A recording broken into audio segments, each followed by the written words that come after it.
Theppakadu elephant camp போலான்னு சொல்லிட்டு, ஊட்டியிலிருந்து மசனகுடிக்கு நாங்க கல்லட்டி வழியா பஸ்ல போயிட்டோங்க. ஏன்னா, அந்த ரோடு ரொம்ப அன்சேஃப். ஊட்டி ரெஜிஸ்ட்ரேஷன் தவிர வேற எந்த வெஹிக்கிளும் அலோ பண்ண மாட்டாங்க. போற வழியிலேயே நெறைய வண்டி பிரேக் டவுன் ஆயி நின்னுட்டு இருந்துச்சு.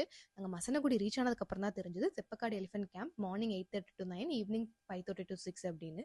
நாங்க டைமிங் மிஸ் பண்ணிட்டனால, அங்கேயே லோக்கல் சஃபாரி ஒண்ணு போலான்னு ஒரு 1800க்கு 3 பிளேஸ்க்கு புக் பண்ணோம். 2 1/2 மணி நேரம் ஜீப் சஃபாரி கூட்டிட்டு போனாங்க. ஆனா ஒண்ணுமே இல்லங்க, வேஸ்ட்டு.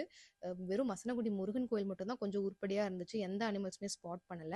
அத முடிச்சுட்டு நாங்க மசனகுடியிலேயே சாப்பிட்டுட்டு, அங்கிருந்து பஸ் ஏறி தெப்பக்காடு போயிட்டோம். ஏன்னா, ஜீப்ல போனா 300 கேட்குறாங்க. ஷேர்டு ஜீப்க்கு ரொம்ப நேரம் வெயிட் பண்ற மாரி இருந்துச்சு. பஸ்ஸே வந்தது அப்படிங்கிறனால, நாங்க தெப்பக்காடு ரீச் ஆனா, அங்க தான் முதுமலை சாங்சுரியும் இருந்துச்சு. அந்த சாங்சுரி கவர்மெண்ட் கண்டக்ட் பண்ற சஃபாரிஸ்லாம் இருக்கு. உங்களுக்கு அதோட டீட்டெயில்ஸ் வேணும்னா சொல்லுங்க. நான் டீட்டெயில்டா உங்களுக்கு டிஎம் பண்றேன்.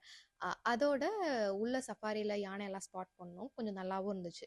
அத முடிச்சுட்டு நாங்க ரிட்டர்ன் ஊட்டிக்கு வந்து கூடலூர் வழியா வந்தோம். ஏன்னா கல்லட்டி வழியா எங்களுக்கு பஸ் கிடைக்கல. நாங்க கூடலூர் வழியா வர ரூட்டும் ரொம்ப நல்லாவே இருந்துச்சுங்க.